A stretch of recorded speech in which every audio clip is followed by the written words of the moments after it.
So about 2003, on the internet, I have a house below Spanish Hill, 4th grade field trip on Spanish Hill. I'm thinking about that. I'm cruising the internet. 2003, not great internet, but I'm still cruising. And I'm looking up Spanish Hill, and I see this word Carantouan. And I'm like, I'm saying Carantouan because I don't know how to say it even. I'm like, I don't know what this is. So all I can think of is there's a Carantouan Greenway here in Waverly. So I called up Marty Barco, he's the president at the time, and I said, Marty, can you tell me about Spanish Hill and Carantouan? He goes, oh, no. There's so much controversy about that. We just use the word, please. I don't want to get into it, but you know, if you ever figure it out, let me know. And then I called up the Tie the Point Museum, and I said the same thing. Can you tell me about Carantouan and Spanish Hill? And all I got was, it's not Carantouan and there's no giant skeletons. Click. Now, I don't know, but at that point, you want to know more. So I started investigating for myself. I have a business degree. I have no history or any of that kind of stuff in my degree at all. I know how to do spreadsheets and math and that kind of stuff. But this was way out of my league. And so I just called up every museum, every library, every historical society, everything that I thought would have anything. I got every presentation, every map, photo.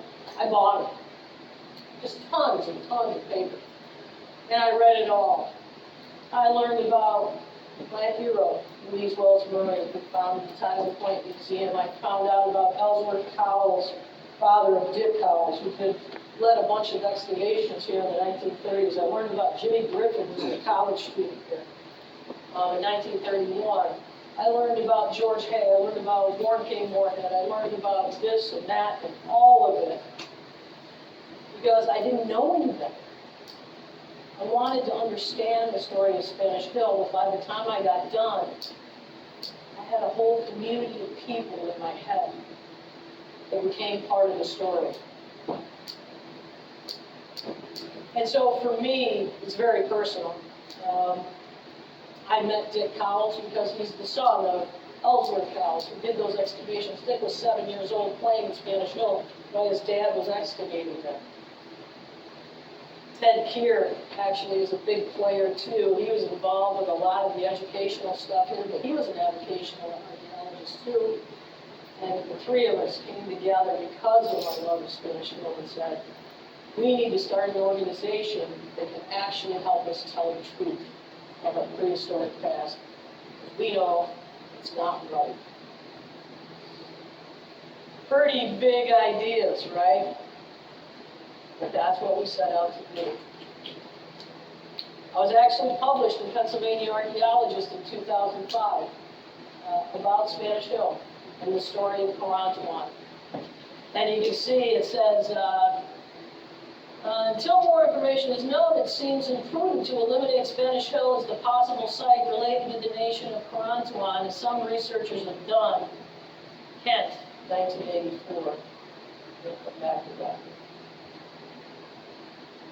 Same time, I started a website, so if you haven't been there, go there. Everything that I've compiled, I've tried to get there in a way that's easy to read and understand. And right at the top, there's Dr. Weimer and I, my best friend, we spoke at the New York State Conference in 2024 about Spanish Hill. And I'll include some of that here as well. You know, it's funny, when we were there at the conference, there was an anthropologist there. He's now the head of the anthropology department at Cornell. His name's Kurt Jordan. He, back in 2005, when I wrote that article for Pennsylvania Archaeologist, he said, I sent him that article. I got it back, red slash marks all over it. And at the top he said, who the hell do you think you are? He didn't like me going up against the state archaeologist. Not much at all. We saw him in 2024. He was standing out in the bar after I presented with Dee. He's standing there with his beer, and he goes, "Well, Deb, you finally convinced me." And I'm like, 20 years, Kurt. It took you 20 years. But it was a really good feel-good one. So, does everybody know where Spanish Hill is located? Okay, so, you probably drove by it if you came up through 220, because it's right across from the Tops supermarket, and it's actually right there as you go by it on I-86, so it's hard for you not to notice it, but right now it's covered in trees, and chances are, if you didn't know, you wouldn't notice it. It's right about there on the map. 100 years ago, it was a lot more evident because there wasn't any trees on the top. So, that's pretty impressive there, and that's from 1905. And then over the years, trees started going up all over its sides, and now it's pretty well covered. I pulled out this map right here. There's some of them out in the gift shop if you'd like one. But that's this map right here, okay? They were all done in 1881. There's one for Sayre, one for Athens, one for Waverly. But if you look up in this corner, there's Spanish Hill. It's been a part of our history since we began. It's been a part of our community. It's been a part of our heritage since this community began. And you'll find it everywhere if you really look. Even at the Waverly Post Office. If you look at the mural there, I love this mural. It's got Native American. Over here, there's a whole pile of artifacts, stone tools. And then if you look right here in that mural, it's that piece of face pottery from the River. And those of us who have studied this stuff, I love that mural because it's touching on so many things that we've become intimate with about our Native American archaeology. And you can see it's the old world meeting the new, coming in. But throughout it all, there's one standard that's continued. That's Old Spanish River. A guy sent me this picture. This is from the 80s. And you can see that nice, just clear, flat top there. And I remember that in 4th grade, going out there and running around like crazy. I had one kid that we used to pick on like crazy. His name was Duncan Northman. I always like to point this out. I was just as horrible as the other kids picking on this kid. Cute, cute little boy, blonde hair, had big bangs.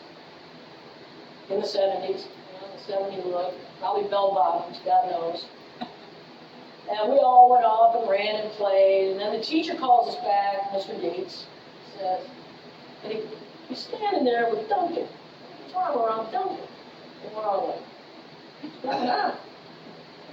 Duncan had a big stone axe he found underneath the tree, because he went and played by himself underneath that tree, and that was Duncan's day. I'll never forget it. It was Duncan's day. It makes me feel good today to know that Duncan found that axe. And everybody was so impressed with Duncan that day. We've got an axe that I recall looks a lot like the one that Duncan found in our Spanish Hill case. So I'm going to take a look. So it is a glacial moraine. It's not man-made. That looks like an arrowhead.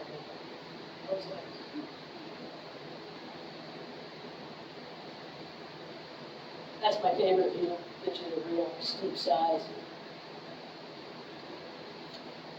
So now I know a little bit about what it is, where it is, and now I want to talk about why it's so important to us. Okay? And it begins with this, the story of Carantouan. So I told you when I first saw this, I saw the word, and I said, yeah, I just think Carantouan. So Dick Cowles was like, no, this is how you say it. So in my cartoonish sort of way, I like to make sure everyone else, as they leave today, can say it in the correct way when they see it. So I'm going to go through it once here. Car, on, to, on. Okay? Now everybody together, you ready? Car, to, on. There you go. You are now in the club, folks. So what was it? I'm just going to lay this out here. Carantouan is a story that begins in 1615. That is 5 years before the Pilgrims landed in the body. This is the earliest of times, earliest explorers in our region. And it just so happens that this man, Samuel Champlain, yes, that's Champlain, had befriended Hurons. And they were out near Toronto, Buffalo, and that area. But they said they wanted to go to battle with the Onondaga. The Onondaga were located, near Syracuse. And they were trying to tantalize Samuel Champlain into going into this battle with his cannons and guns. And so they said, you know, we've got these friends in Carantouan that said they'd give us 500 warriors if you go with us. And so he says, all right, well, how do we get them? They're like 3 days away from us. And they said, well, we're going to have to go down to get them. And so he had this young guy, 16 years old, Etienne Brulé. And he sends Etienne and 12 of his warriors, the Hurons, down to Carantouan to pick up his warriors. Okay? Why is that important? Well, first of all, this is the first European explorer in our area. Explorer. Someone that actually gave historic accounts of the people who lived here and what it looked like. 1615. Okay? The people that he met were just as impressive to us because they were the Susquehannocks. So these people are long gone too, and are actually something that our organization is actually trying to track down because it seems that their earliest beginnings are right here where we're from. So Spanish Hill and the Susquehannocks together make this a huge project that is ongoing. Along with the Voyages entries about his travels, he includes this map. And you can see, I've circled this area that he called Carantouan. So I call it Carantouan. What you see here is, and he says it too in his text, 3 villages along the river. Do you see that? 1, 2, 3. And then, out on the western branch of where the rivers meet, Spanish Hill. And I'll tell you why I believe that and why it was published about it as well. But you can see this little dotted line here? That's Brulé's path. And it didn't go here, and it didn't go here, and it didn't go here. It went right to this place. Okay? So, as I said, here's the whole map, and you'll see this is where they started out. That's where Champlain was.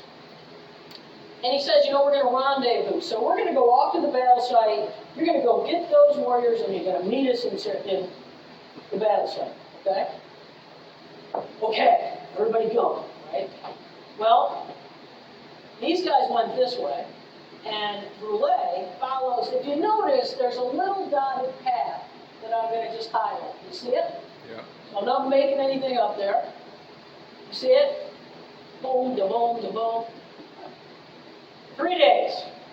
People die, they capture 3 warriors, a whole bunch of stuff goes on, and he's still going, and he makes it to this place. You see the dotted line? Right here. And what he says is, when I got there, there were 3 days of ceremonies, 3 days of celebrations, 3 days.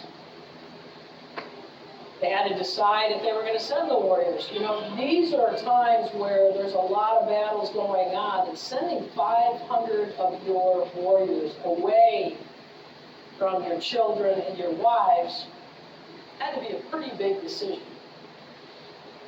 They go through their ceremonies, they make the decision, but then they still have to go out to the villages and get those warriors. This takes time. After the warriors get together, 500 of them, they start marching up to Syracuse.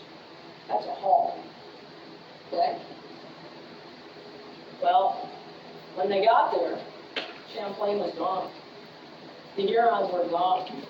They had lost the battle, waiting for the warriors that never came. And so, Etienne was stuck. He didn't know how to get back to Samuel Champlain. He had to go back to this place called Carantouan, where he spent 6 years. And so he got to know the people, he got to know the place, he traveled down the river to the ocean. He said when he went farther south that when the snow fell, it didn't stick. He talked about just their ways of life. And 6 years later, he runs into Samuel Champlain, who says, well, where were you? Where were you? I was shot in the leg and carried on the back of a Huron in a basket back to the Huron village, actually. And that's how that becomes part of the story that Champlain told in his voyages. That's the story of Carantouan. That's our story. And that's our place. Let me tell you why.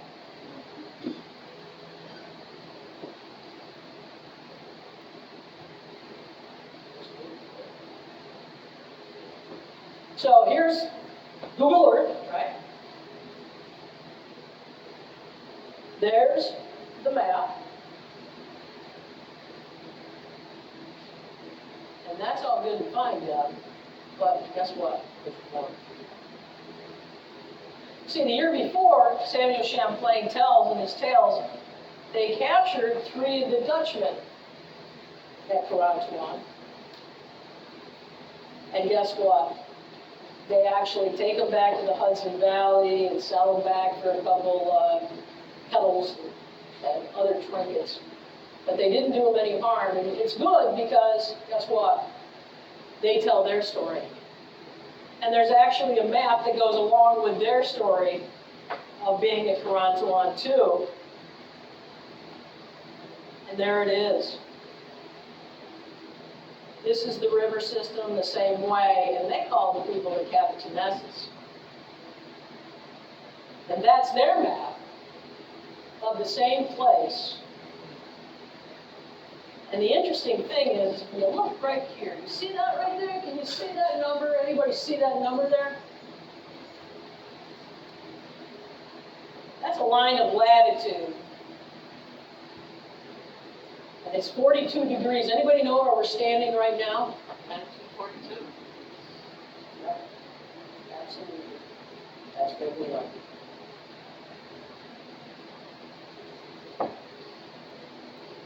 So now we got a river that goes to the ocean. We've got 42 line of latitude. We have this huge place where the ceremonies happen. And you put it all together, especially when they talk about the ceremonies that happened that made them have to wait. Pretty hard pressed to find someplace else Well, that's going to happen in the 42nd month. That's why it was published. And that's the story. The enclosure is a really big deal. 3 villages, steep side fortified, Emperor raised path, all lead to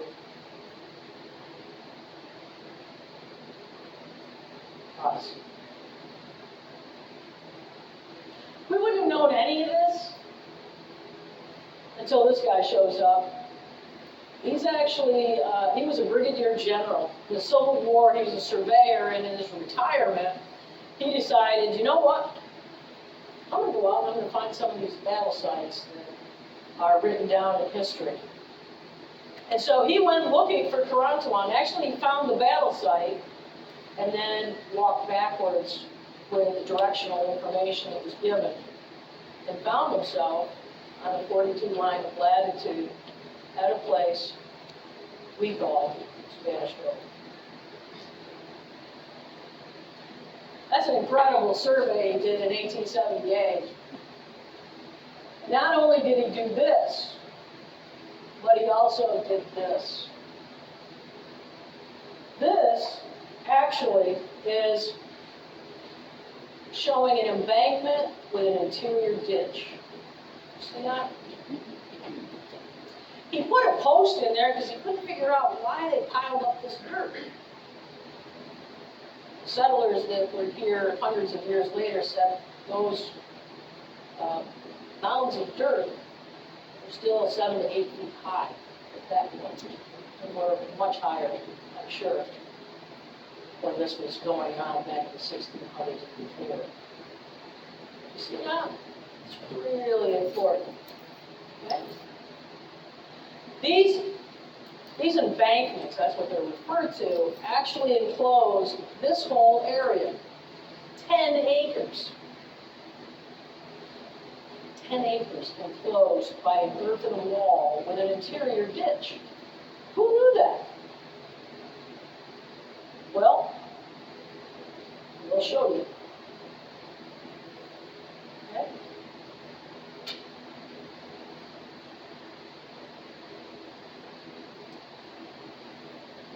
Let me ask you a question.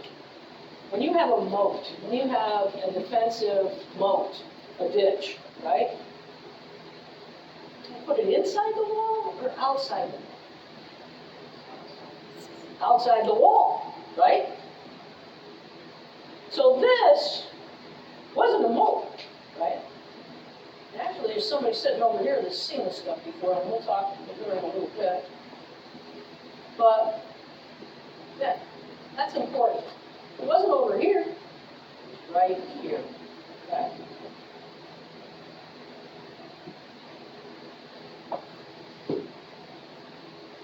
Clark was not the only one to notice these embankments. The first owner of the hill actually draws his picture of those embankments as well.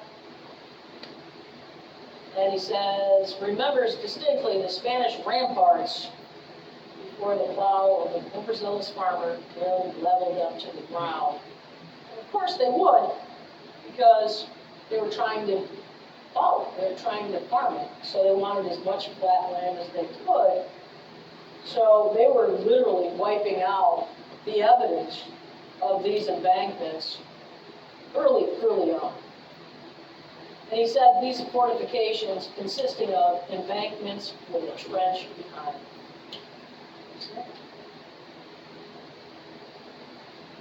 This guy, he came way early, 1795, and he talks about those entrenchments, those enclosures. He thought that it was some European that made them. But he also said a parapet and ditch had been constructed. People are seeing these for years, hundreds of years. This is me at Fort Ancient, another site that had that, and I just want you to see, you know, what those kind of things look like. And this would have been a big drop-off right here. Okay?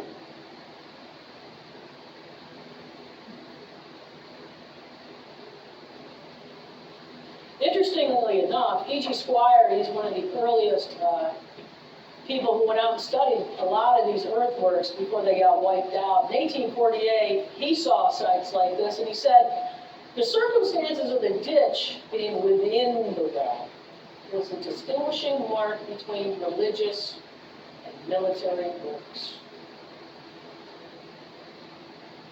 He also went on to say this sacred place, according to our authority, could not be approached by any but the Magi or the priests. Another explorer, Captain John Smith, you probably heard of him before, or Pocahontas. He was going up the Susquehanna River, and he says he saw many places like this along the river. And he said, this place they account so holy that none but the priests or kings dare into it, nor savages dare go up in boats by it. Note the reference to a river being close by. In his report, he also talks about huge trees growing up in them. But the Native Americans were still telling them that this place was still that holy. Our own Louise Wells Murray said, early in the last century, Alpheus Harris settled at the foot of the hill, and an old Indian was a frequent visitor, but when asked to ascend the hill, he always refused, saying, there's a great spirit up there who will kill him. So even in historic times, the Native Americans knew that this place was special. Is that not me? The great spirit's calling. Yeah. The point is that as we were talking earlier, Michelle, we talked about the stories that the Native Americans of our area continued. By 1906, many now living remember the beautiful flat lawn of several acres on top of Spanish Hill and an enclosure of 7 to 8 feet high, which was within a quarter of a century been leveled by the plow and harrow. That's by Perkins. She actually wrote Early Times on the Susquehanna. Great book if you can get your hands on one. She actually tried to get all of the earliest settlers to tell their stories before they passed. This was one story about the top of the hill.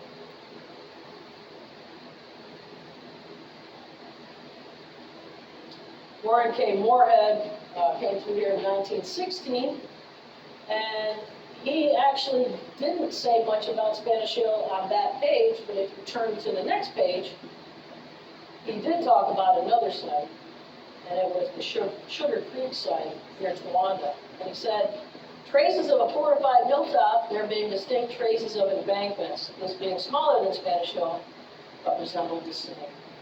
You can see over and over and over again the story of this place that had these earthen walls, interior ditches, kept going.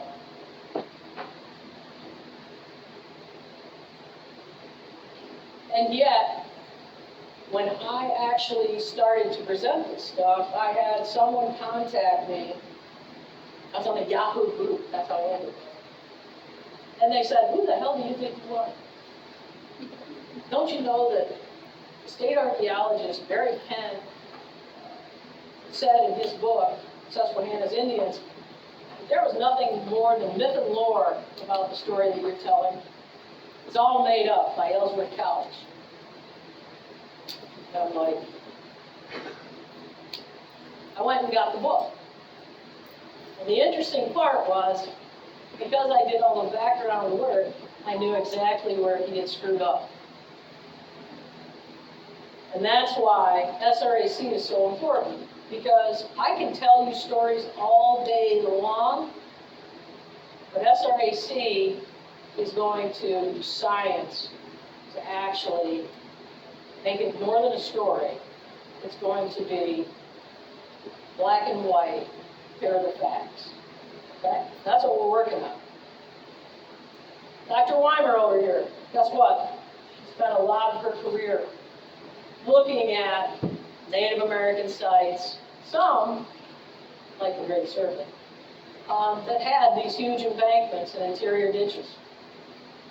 And please do talk with her about all of that, because she has great experience. And when we looked at those photos, she knew what she was looking at. And we set forth to present it in 2024, and it was received very well. And again, people basically said, all right, Uncle. Dee did a great presentation with me, and includes some Google Earth stuff that I'm going to include here. With permission. And Tim, where are you, Tim? What? Okay. So our board is this great eclectic group of so many skill sets, and it's designed that way. Jess has incredible skills. I'm the bookworm historian trying to, push this kind of stuff. Dee's the scientist, lead archaeologist. She's leading the excavations. We got Dan, who's been a part of New York State archaeology since God knows when. He's so old, I don't even know. We've got all these different people, and everyone adds to the stew that's just amazing, amazing what we're able to do together. Tobias is running our ground penetrating radar staff. It goes on and on and on. So Tim, one day, Tim and I are always in contact. We're messaging back and forth, and he's looking at this LiDAR stuff that's online, and he says, look at this. This is some great stuff. LiDAR is where they fly a plane over and can actually see real subtle changes in the earth that really can't even be seen by, just someone looking at the field or anything. You can see these subtle changes. And I'm like, Jesus, Tim, did you look at Spanish Earth? And he did. This is Dee's picture from Google Earth. And you can see these lines here. Do you see? Oh, yeah. So even on Google Earth, those embankments were still showing themselves. Look at this. You see that? Look at how Very distinct those show. And Dee found those. Look at that. It's beautiful. See it? It's amazing. Tim, however, wow. Wow. It's even showing these marks, you see? Yep. Look at that. You can even see hints of an interior ditch on some of that. You see it? Isn't that crazy? Together, putting all this information together, it was too much for anyone at the New York State Conference to argue anymore. Because this was really the argument. There's no embankments up there. The head of Binghamton University Archaeology, there's no embankments up there. But now we know there's still some up there, even today. Isn't that crazy? Can't thank you enough, Tim. That was amazing. Indeed, nailed it. Nailed it. And that's it right there. That's impressive. You see, that's our story. That's our first story of our community, of our place, of our heritage, of the people who are here before us. Red, white, black, green, I don't care what color you were, you are the people who were here before us. And I hold that dearly. But this is our story. And I want all of you to be able to walk out of here and own it. It's part of your story.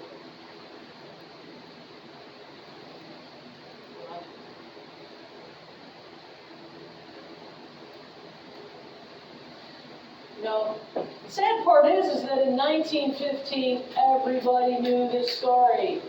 They all knew it. I'm not saying anything these guys didn't already know. Louise Wells Murray, founder of the Carantouan Museum, already knew all this.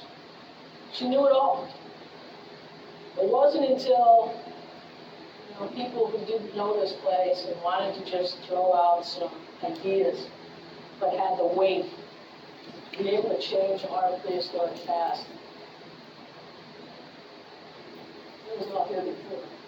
In 1915, they had the 300th anniversary of Burleigh visiting the top of Spanish Hill.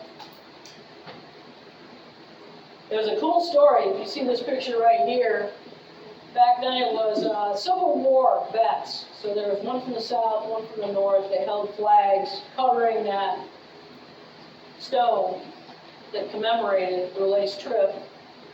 And they unveiled it together as warriors of their own time. They said, that morning they actually had drummers up on top of Spanish Hill playing the snares, and you could hear it as far as Athens.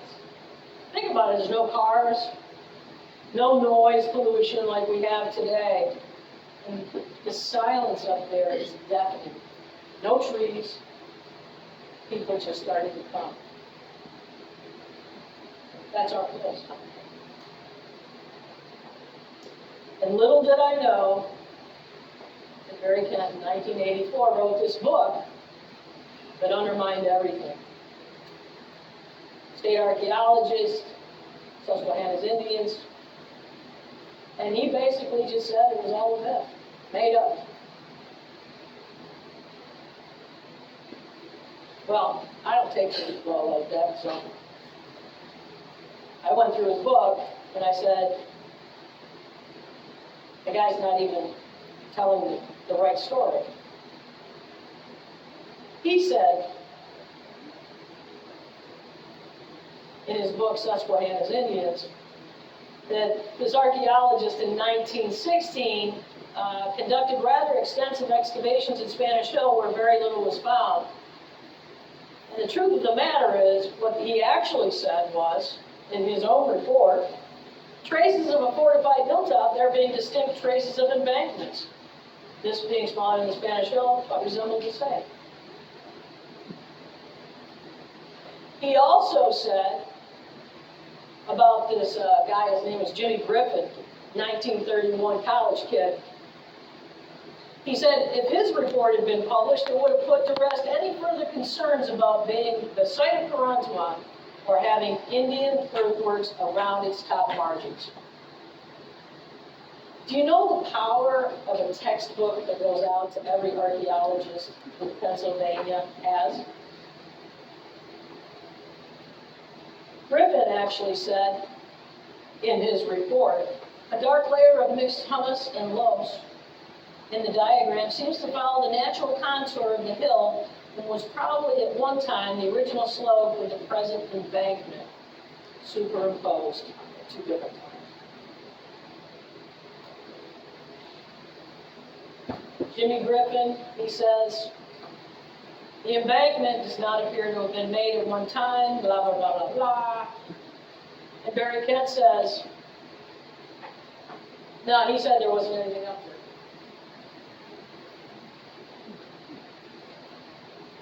There are still archaeologists out there who don't believe there were embankments around its top. And so it's so important for us to continue to tell these stories and be able to share what the truth of it is. Because this hill is going to go for sale another day. It went for sale in 1984. Mr. Ted Keir actually wrote a letter to the Pennsylvania Historic Commission asking them, please make this a historic site. Please preserve it. It's so important. It was the place of Carantouan, and so it went. But when they submitted it, there was a decision sheet that I actually got from that committee. And this is how the decision was made. The first guy, Baumberger, he says, it appears to be quite significant, but what's left? Yes, if Kent says yes. Diebler says no, opinion. Durick says, this looks like a job for Sir Kent of Carantouan. Next guy says, no opinion. And then, at the very bottom, Barry Kent. He says, this is not the site of Brulet's Carantouan, and has very little archaeological material. And it is significant geologically, but this interpretation has just made it a place of local historical interest. Denied.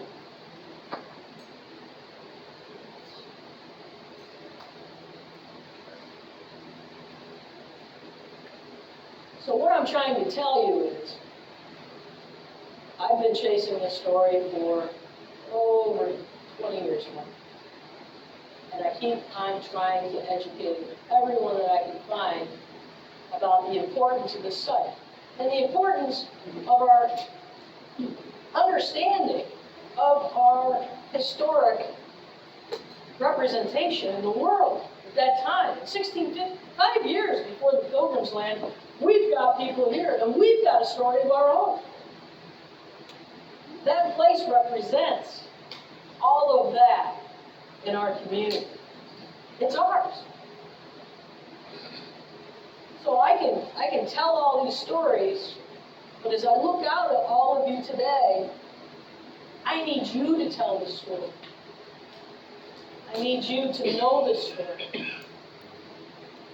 And I need you to support the efforts that we're trying to make in telling our whole prehistoric past scientifically, using the skill sets of so many, and led by Dr. Weiner here and her crew. Because I think it's that important that we know our prehistoric past and our early history. Don't you?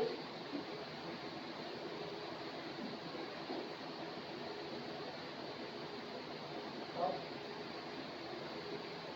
that's what I've got. So thanks for coming. Anybody have any questions? Everybody's like, dumbstruck. At one point I knew the answer to this question, but why is it called Spanish Hill? Because of those entrenchments, they thought it was like made by the French, some sort of fortification. Because Spanish. So the Spanish were like the earliest people through, and they thought, wow, they must have been there and built that. So really no evidence of it, but they were just trying to make sense of what they could see. And a lot of the sites that Dee worked on out in Ohio, same stuff. I mean, they thought, it was aliens that made these sites, or it was the Vikings that made these sites, or they were just trying, and they would look out at the Native American sites, they couldn't. You know what I mean? It was the last thought that they could possibly have. And the truth is, yeah, they have these incredible sites all over this country.